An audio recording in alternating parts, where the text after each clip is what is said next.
सुप्रभात बच्चों।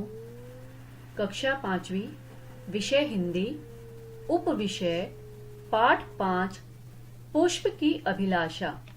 ये कविता है। पुस्तक का नाम नई गुलमोहर हिंदी पाठ्य पुस्तक। व्याख्यान 2। बच्चों, व्याख्यान 1 में हमने कविता का सस्वर उच्चारण किया था तथा उसमें आए हुए कठिन शब्दों तथा शब्दार्थों का भी अध्ययन किया था। व साथ साथ कविता की पंक्तियों के अर्थ को भी समझा था। आज व्याख्यान 2 में हम कठिन शब्द व शब्दार्थ को एक बार पुनः दोहराएंगे तथा इस पाठ से संबंधित प्रश्न उत्तर जो आपकी पुस्तक में अभ्यास कार्य में दिए होते हैं उनको भी हम हल करेंगे। तो सबसे पहले इस पाठ में आए हुए हम कठिन शब्दों को दोहराते हैं। नंबर 1 गूंथा, नंबर 2 प्रेमी, नंबर 3 ललचाऊं, नंबर 4 सम्राट। पुनः दोहराते हैं। नंबर 1 गूंथा, नंबर 2 प्रेमी, नंबर 3 ललचाऊं, नंबर 4 सम्राट, नंबर 5 भाग्य, नंबर 6 मातृभूमि, नंबर 7 शीश। ये बड़ी की मात्रा लगानी होती है इसमें। नंबर 8 प्यारी, नंबर 9 वनमाली। पुनः दोहराते हैं। नंबर 5 भाग्य, नंबर 6 मातृभूमि, नंबर 7 शीश, नंबर 8 प्यारी, नंबर 9 वनमाली। अब हम इस कविता में आए हुए शब्दों के अर्थ जानेंगे। नंबर 1 चाह। चाह का अर्थ होता है इच्छा या कामना भी होता है। तो चाह का क्या अर्थ है? इच्छा। नंबर 2 सम्राट। सम्राट का अर्थ है महाराजा। नंबर 3 हरि। हरि का अर्थ है ईश्वर, विष्णु या भगवान। नंबर 4 वनमाली। इसका अर्थ है वन या उपवन का माली। पुनः दोहराते हैं। नंबर 1 चाह, इसका अर्थ है इच्छा। नंबर 2 सम्राट, इसका अर्थ है महाराजा। नंबर 3 हरि। हरि का अर्थ होता है ईश्वर। ये आधा श और व लिखा हुआ है, तो बड़ी ई आधा श व र क्या बन गया? ईश्वर, विष्णु और भगवान। नंबर 4 वनमाली। वन या उपवन का माली। नंबर 5 मातृभूमि।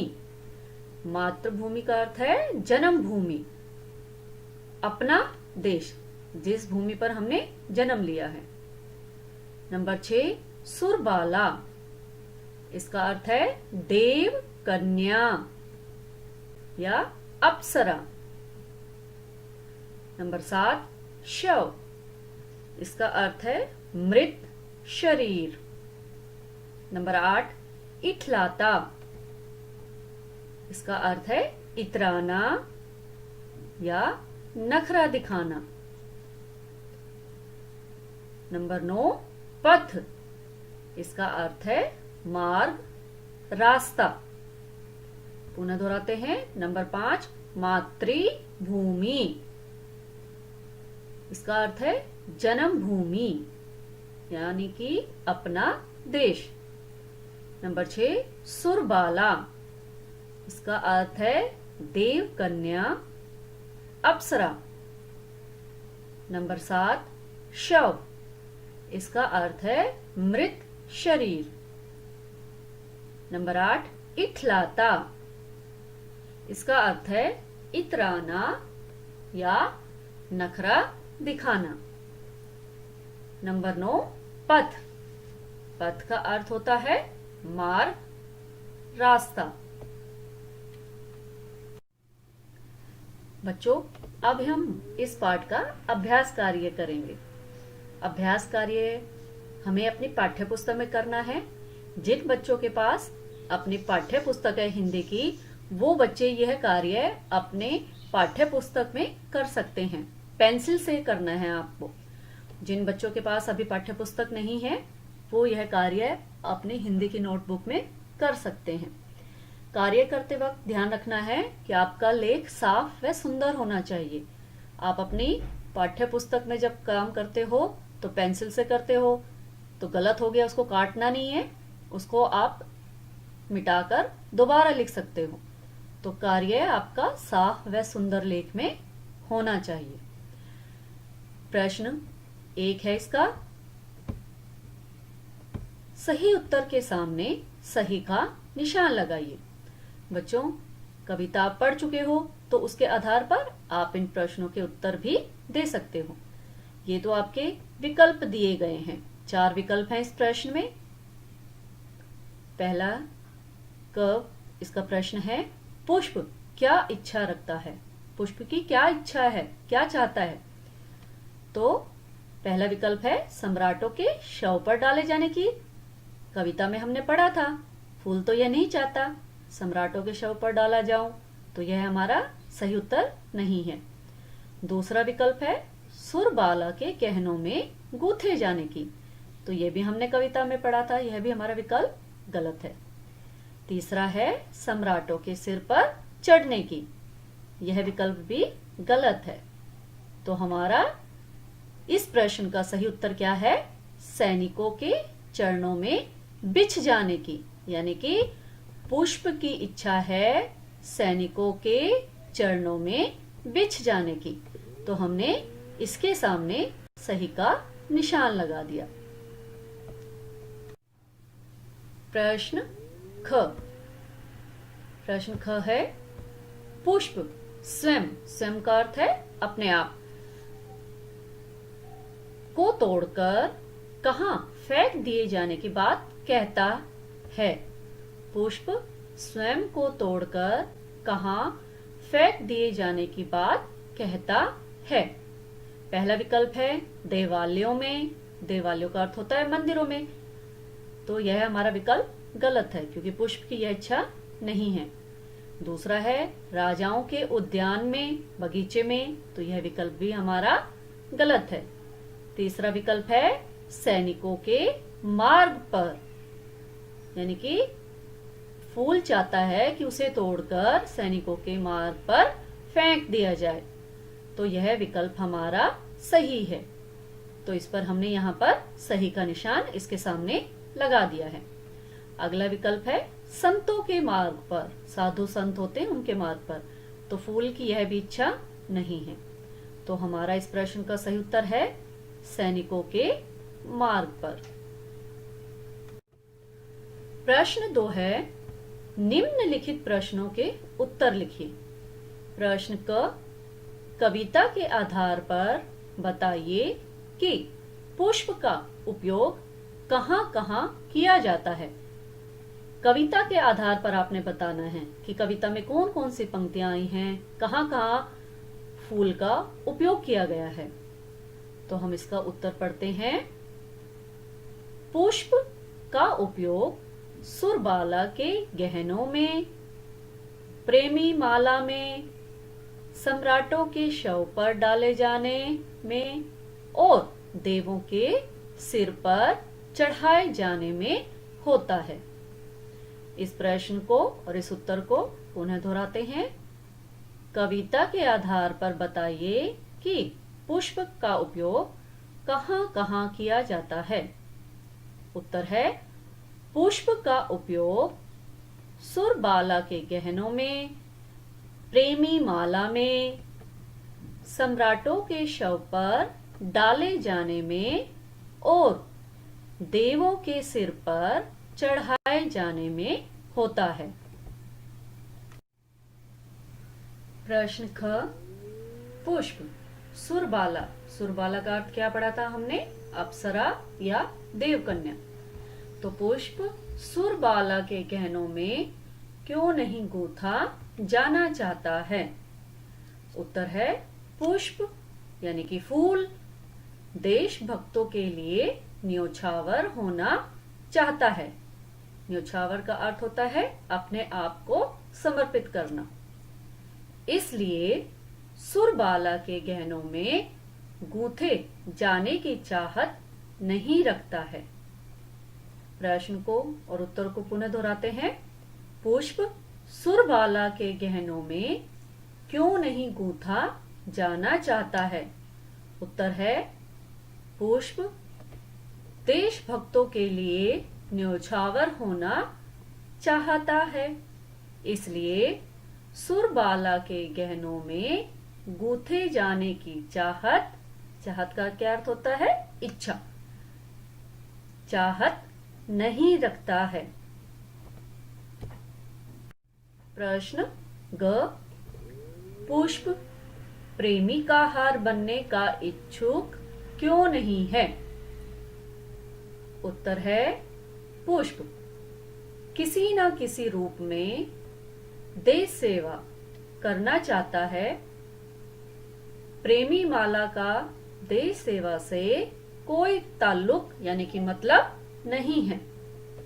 अतः पुष्प प्रेमी का हार बनने का इच्छुक नहीं है, यानी कि उसकी इच्छा प्रेमी का हार बनने की बिल्कुल भी नहीं है। प्रश्न ग को और उत्तर को फिर दोहराते हैं। पुष्प प्रेमी का हार बनने का इच्छुक क्यों नहीं है? उत्तर है पुष्प किसी न किसी रूप में देश सेवा करना चाहता है। प्रेमी माला का देश सेवा से कोई ताल्लुक नहीं है। अतः पुष्प प्रेमी का हार बनने का इच्छुक नहीं है। प्रश्न घ,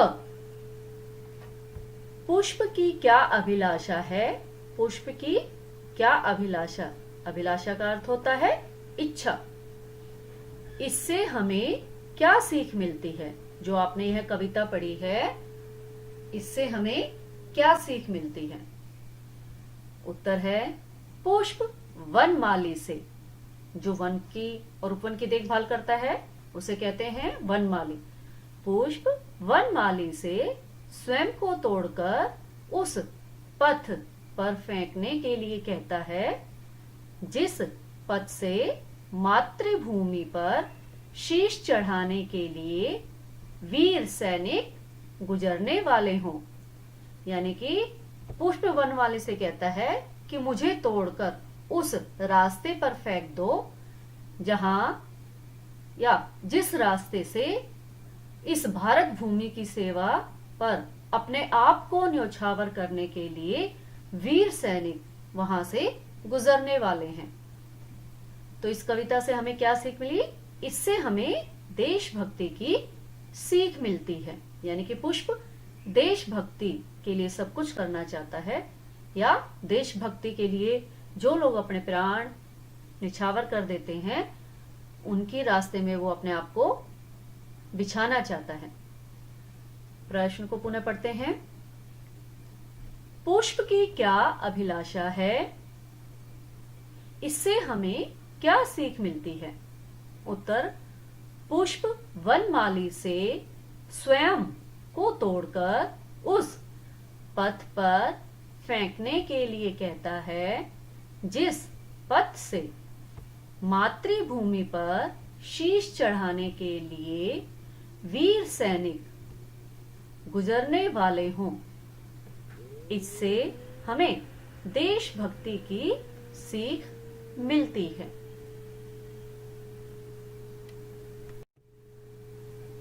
प्रश्न 3। प्रश्न 3 है, निम्नलिखित पंक्तियों के भाव अपने शब्दों में लिखिए। यानी कि जो आप ये पंक्तियां कविता में पढ़ी हैं, इन पंक्तियों का क्या भाव है, क्या इन पंक्तियों में कवि कहना चाहता है, उसे अपने शब्दों में लिखना है। तो पहले हम कविता की ये पंक्तियां पढ़ेंगे, इसके बाद इसके भाव को अपने शब्दों में लिखेंगे। मुझे तोड़ लेना वनमाली, उस पथ पर देना तुम फेंक, मातृभूमि पर शीश चढ़ाने, जिस पथ जाएं वीर अनेक। पुनः पढ़ते हैं। मुझे तोड़ लेना वनमाली, उस पथ पर देना तुम फेंक, मातृभूमि पर शीश चढ़ाने, जिस पथ जाएं वीर अनेक। अब हम इसका भाव समझते हैं। इसका भाव है पुष्प देशभक्त है, उसके अंदर देशभक्ति भरी हुई है, वो देश के लिए कुछ करना चाहता है, इसलिए यहां पुष्प को देशभक्त कहा गया है। और किसी भी रूप में देश की सेवा करना चाहता है। पुष्प फूलों की देखरेख करने वाले माली से अपने आप को तोड़ने के लिए और देश की रक्षा के लिए सीमा पर जाने वाले सैनिकों की राह पर फेंकने के लिए कहता है। सैनिकों के बूटों, जो सैनिक जूते पहनते हैं, उसके लिए यहां लिखा हुआ है कि सैनिकों के बूटों तले कुचले जाने पर पुष्प अपना जीवन धन्य समझेगा और देश के लिए यही उसका आत्मो उत्सर्ग होगा। एक बार पुनः इस भाव को पढ़ते हैं और आप भी इन पंक्तियों के आगे आपकी पाठ्य पुस्तकों में जगह दी हुई है, तो इस भाव को आप उन पंक्तियों में लिखेंगे। पुष्प देशभक्त है और किसी भी रूप में देश की सेवा करना चाहता है। पुष्प फूलों की देखरेख करने वाले माली से अपने आप को तोड़ने के लिए और देश की रक्षा करने के लिए सीमा पर जाने वाले सैनिकों की राह पर फेंकने के लिए कहता है। यानी कि जो सैनिक देश की रक्षा के लिए सीमा पर दिन रात तैनात रहते हैं,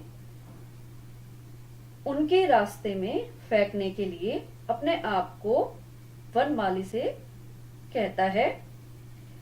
सैनिकों के बूटों यानी कि जूतों तले कुचले जाने पर पुष्प अपना जीवन धन्य समझेगा, क्योंकि पुष्प न तो सुरबाला के गहनों में गुथना चाहता है और न ही वह प्रेमी माला में बंधना चाहता है, ना वह सम्राटों के सिर पर चढ़ना चाहता है, ना ही वह मंदिर में भगवान के ऊपर चढ़ना चाहता है।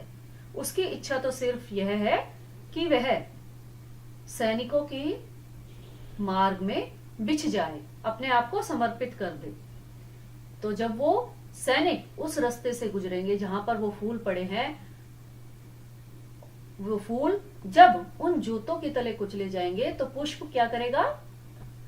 उसका जीवन जो है वो धन्य हो जाएगा, अपने आप को वो धन्य समझेगा और देश के लिए यही उसका आत्मोत्सर्ग होगा।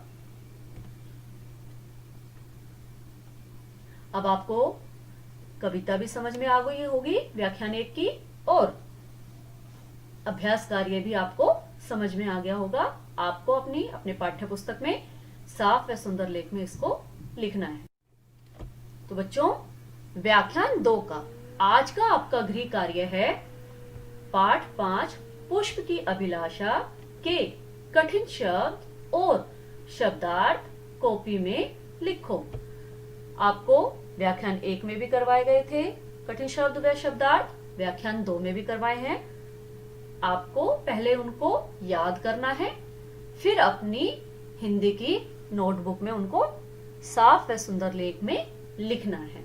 इस तरह वो आपको याद भी हो जाएंगे और आपका जो लेख है वो भी सुंदर हो जाएगा लिखने के अभ्यास से।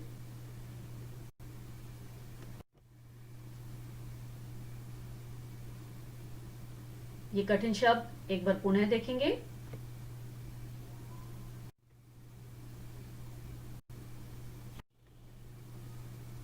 शब्दार्थ है पाठ के।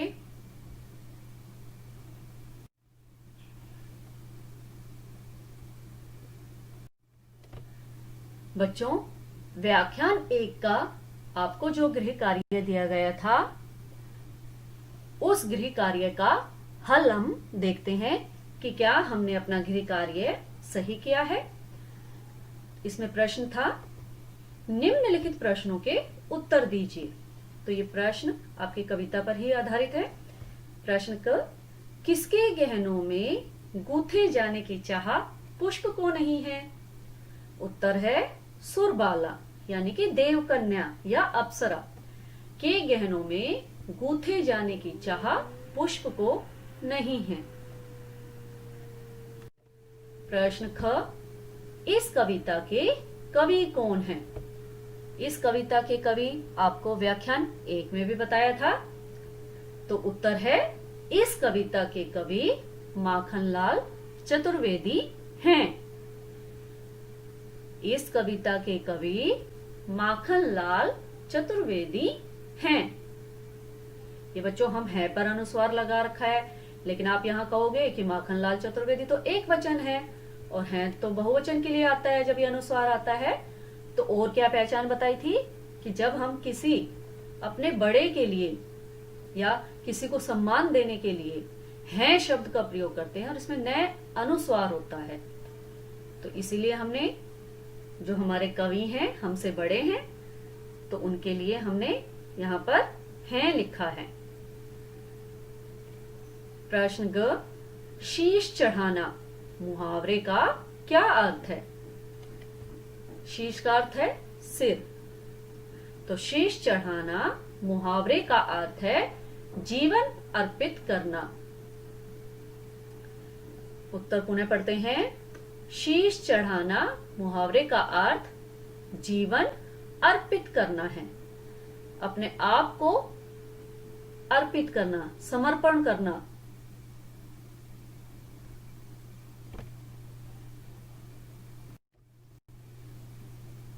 हमारे इस चैनल को सब्सक्राइब कीजिए और वीडियो को लाइक कीजिए। धन्यवाद।